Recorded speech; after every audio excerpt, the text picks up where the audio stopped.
Hi guys, it's Miss Kian. For week 3, I'm going to teach you how to shade using the cross-hatching technique. Now, just to show you cross-hatching, what basically it is just doing certain lines in a certain angle and doing another set of lines on top of that cross-hatching. If you see it right here. If you need to practice first, go ahead and do so, but cross-hatching essentially is just the illusion of trying to create depth and shadows just using line work. Now, for today's little doodle, I decided to do fawn, which is a baby deer. And again, I don't think I've ever seen a baby deer, but you know, it's part of the April Doodle Challenge. So I'll just go ahead and start. Now, hopefully you guys have been getting better at your little doodles. Hopefully you guys are practicing as much as you can. I'm not drawing as much. I was in the beginning of this quarantine, but now I'm trying to switch my drawing skills to digital because that's something I have never done. Now, let's see.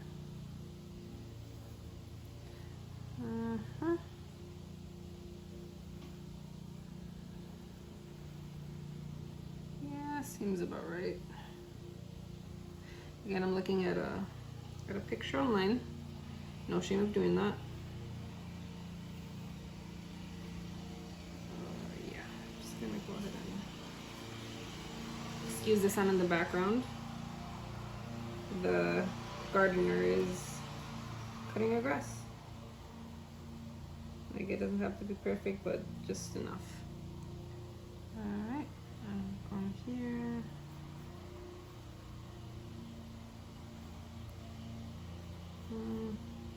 Okay, see, this is where I mess up. Oh yeah, that's where I mess up. For some reason, I always mess up when it comes to drawing animals. I always mess up their back legs because I feel like they have to look a certain way, but I know that they kind of don't have to look a certain way. It doesn't help that this drawing has another overlap little deer, little baby deer. Yeah, that should be good. Yeah, I don't know about that back one. See, Miss G makes mistakes all the time.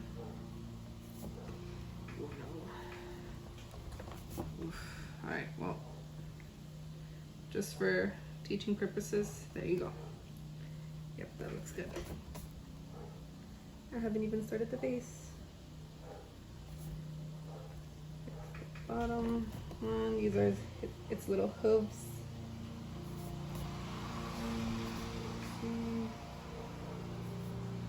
Alright, let's give it little cute eyes, I guess, with its little ears. Usually fawns have little white dots here in the back. Erase this a bit. Again. All right, there's that. Okay, so now let's do the big ol' little eyes.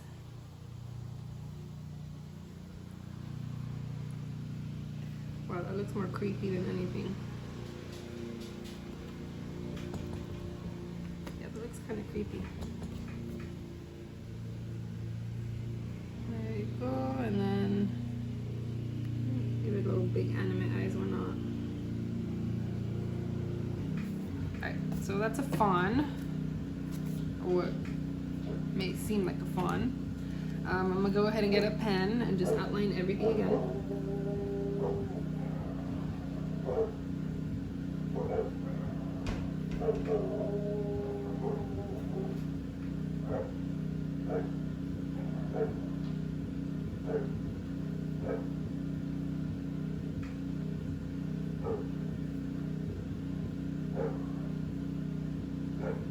Again, take your time, guys, with this. I'm just teaching you a little quicker pace, but teaching you regardless.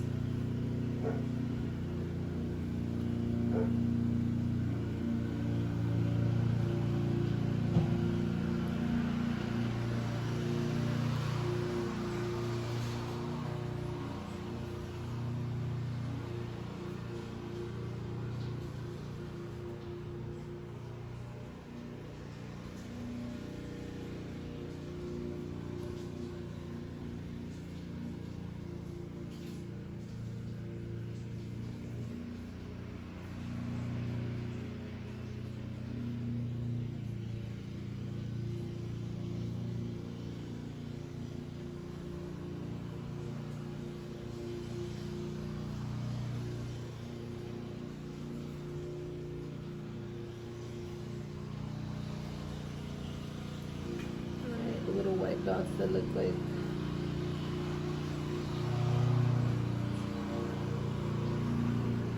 the flag.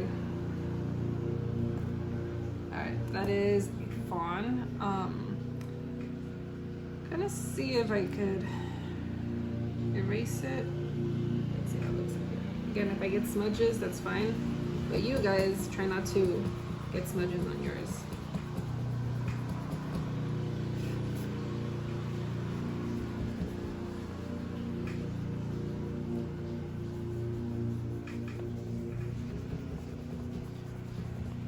So remember I used to tell you guys in class how make sure to know if you have a heavy hand or a light hand, because if not, when you erase, you're gonna see the marks. So I have a very heavy hand.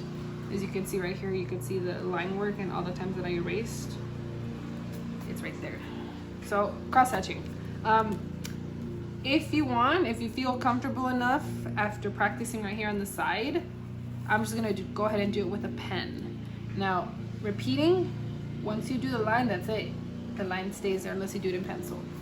Now with cross-hatching, I always suggest to do shading first. Let's say right here, you know where the shadows are gonna be there. I would just do maybe a few lines there just so you could plan it. Nothing too dark just yet. And if you want, go ahead and do the cross. And that's the little shadow area. Now, again, it's wherever you think there is shadow. If you think there isn't shadow, then you don't have to. Just make sure to plan it accordingly. So again, my line work isn't too hard. I'm just doing it light enough so you could see, but dark enough to know that there's shadows right there. So let's see right here. Alright. So again, if you need to add more, let's say if everything kind of looks like the same tone, what you could do is you could just add another straight line going down just to show that it's a little bit darker there. If it's light, that's fine. But let's see right here. So let's see right here on the side. I want to add some shading there. Could just make sure to do your cross-hatching technique accordingly. Right there. Let's see right here. So my suggestion is not to do your lines completely straight, because nothing in life is completely straight. Everything has a shape to it, an organic shape where it goes up and down. The only thing, of course, that is straight is buildings and anything mathematical. That has to have straight lines, of course. Besides that, everything else has organic lines. So try to do your lines accordingly. Let's say right here, there's a little bit of shading right there. So I'm just doing small little lines. Small little lines right here. So you can see how it looks. And then, yeah, maybe right here. Not so much here on the side, but maybe right here. On the sides right there. If you want to shade in the eye, why not? I'm doing it. If you want to make your lines closer and darker, you could. Again, I'm shading this right here. So the way cross-hatching came to be was back in the day, back in like the 1800s, when newspaper articles were coming around and cartoons are coming around. They had to learn how to shade somehow. And you can kind of see it in old school drawings. You could see how they used to love cross-hatching. But that's if you guys are interested. In the supplemental video that I added, you can actually see the history right there.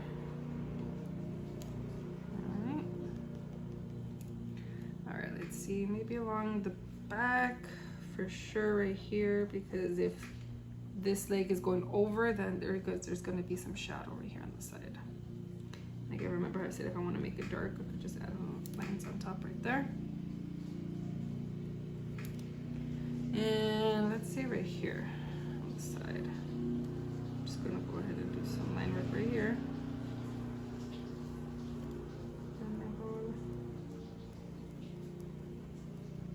And again, my thing is not perfect. and that's fine, but it's good enough.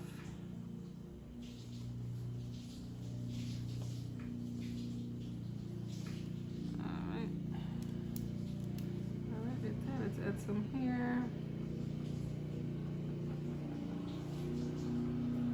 Maybe some right here.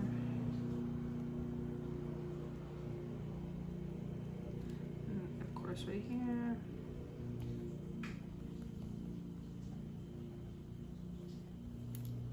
And then maybe some right here, but I'm gonna do this. I'm gonna do it where it's outlined this way. So similar to pointillism, if you want some shading but not all of it, you can actually do it where you do it very lightly, but you just kind of spread out the lines a little bit. See? And when you want to connect the other ones, which is right here, you can actually gather more lines and do more cross hatching. If you overlap, you are going to get that little mark right there, so keep that in mind. Let's see, anywhere else?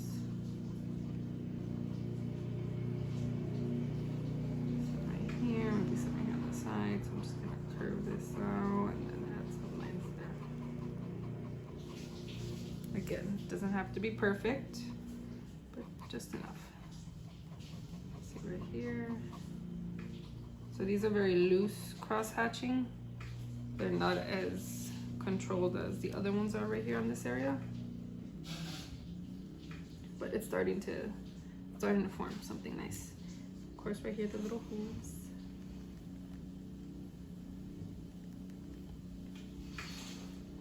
Again, guys, if you want to practice cross-hatching before drawing, you can totally do that as well. You can do it right here on the side. You could do it on the side of the paper like I did right here. But essentially, that is cross-hatching right there. So again, guys, if you have any questions, you can always email me. I will be responding. I get some people asking me questions at 9, and that is totally fine. I will always respond either that day or the next day. All right? I hope you guys have a good weekend and you get some work done and you just keep your sanity. All right, guys? We'll get through this.